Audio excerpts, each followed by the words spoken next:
Good morning बच्चों। आज के लेक्चर में हम लोग देखेंगे दहन के प्रकार। दहन के कितने प्रकार होते हैं, उसके बाद हम देखेंगे ज्वाला क्या होती है, ज्वाला की संरचना कैसी होती है, ज्वाला का कौन सा भाग कितना तीक्ष्ण गर्म होता है, ये सब चीज़ें हम लोग आज देखेंगे। ओके, स्टार्ट करते हैं बच्चों। फिर हम दहन के प्रकार। एक जलती हुई माचिस की तीली अथवा गैस लाइटर को रसोई में गैस स्टोव के निकट लाएं।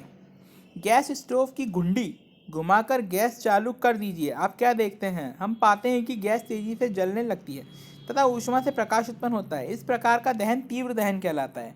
जब गैस तेजी से जलती है तो उसको हम कहते हैं तीव्र दहन।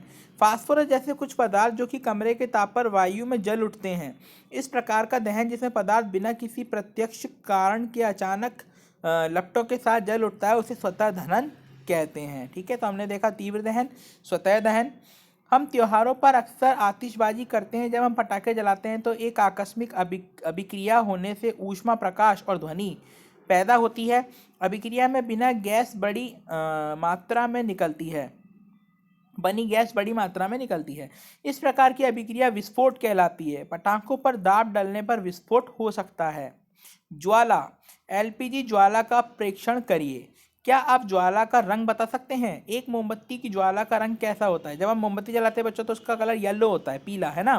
कक्षा 7 में मैग्नीशियम रिबन को जलाने के अपने अनुभव को याद करिए। आप पाएंगे कि सारणी 6.2 में शेष वस्तु को जलाने पर अनुभव हुई ताप। आप उन्हें अब बताइए कि किस तरीके के अनुभव आपको मिलते हैं। अपने प्रेक्षण रिकॉर्ड करिए और सारणी में लिखिए कि पदार्थ ज्वाला देता है या नहीं। मोमबत्ती, मैग्नीशियम, कपूर, मिट्टी का तेल और लकड़ी का कोयला। इनमें से लकड़ी का कोयला ज्वाला नहीं देगा, बाकी सारी चीज़ें आपको ज्वाला देंगी। ओके ओके बच्चों, आगे चलते हैं हम लोग। दहन के समय जो पदार्थ वाष्पित होते हैं वे ज्वाला का निर्माण करते हैं। उदाहरण के लिए मिट्टी का तेल और पिघली हुई मोमबत्ती के साथ साथ ऊष्मा उठते हैं और दहन के समय वाष्पित होकर ज्वाला का निर्माण करते हैं। इसके विपरीत लकड़ी का कोयला वाष्पित नहीं होता और ज्वाला का निर्माण नहीं करता। क्रियाकलाप में क्या कांच की नली से बाहर निकलने वाली मोम मोम का वाष्प क्या ज्वाला उत्पन्न होने के कारण हो सकती है? जब मोमबत्ती की ज्वाला स्थिर हो तो ज्वाला के दीप्ति क्षेत्र में एक स्वच्छ कांच की प्लेट स्लाइड प्रविष्ट कराइए। उसे संडासी से लगभग 10 सेकंड तक पकड़ें, फिर उसे हटा लीजिए और आप क्या देखते हैं? कांच की प्लेट स्लाइड पर एक गोल काला वलय बन जाता है। यह ज्वाला के दीप्ति क्षेत्र में उपस्थित बिना जले कार्बन कणों के जमा को दर्शाता है। एक पतले लंबे तांबे के तार को लगभग 30 सेकंड तक ज्वाला में पकड़कर रखिए। ध्यान दीजिए कि तार का भाग जो ज्वाला के कुछ ही बाहर है रक्त तप्त हो जाए। क्या यह दर्शाता है कि ज्वाला के अदीप्ति क्षेत्र का ताप बहुत अधिक है? वास्तव में ज्वाला का यह भाग सबसे अधिक गर्म होता है। सोने और चांदी को पिघलाने के लिए सोनार धातु की फुकनी में ज्वाला में सबसे बाहरी भाग को उपयोग में लेता है।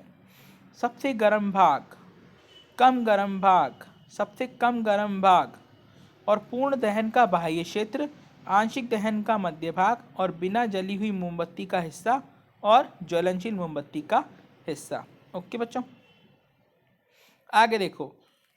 फूंकते हैं वे ज्वाला में सबसे बाहरी भाग। मोमबत्ती की ज्वाला के विभिन्न क्षेत्र फूंकते हैं जो ज्वाला में सबसे बाहरी भाग का उपयोग करते हैं। धातु की फुकनी से फूंकता सोनार। ओके बच्चों, आगे देखो।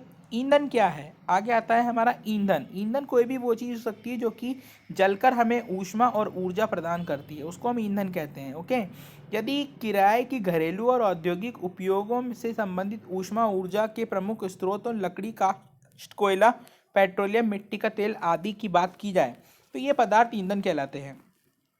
अच्छा, ईंधन वह है जो सहज उपलब्ध हो जाता है, यह सस्ता होता है और वायु में सामान्य दर से सुगमतापूर्वक जलता है यह अधिक मात्रा में ऊष्मा उत्पन्न करता है। यह जलने के उपरांत कोई अवांछनीय पदार्थ नहीं छोड़ता। संभवतः ऐसा कोई भी ईंधन नहीं है जिसमें कि आदर्श ईंधन माना जा सके। हमें ऐसा ईंधन ढूंढना चाहिए जो कि विशिष्ट उपयोगों की अधिकांश आवश्यकताओं को पूरा करता हो, ईंधन के मूल्यों में विभिन्नता हो और कुछ ईंधन अन्य ईंधन की अपेक्षा सस्ते हों। जिस ईंधन से आप परिचित हैं उनकी सूची बनाइए और सारणी 6.3 में भांति उन्हें ठोस, द्रव और गैसों में विभाजित कीजिए।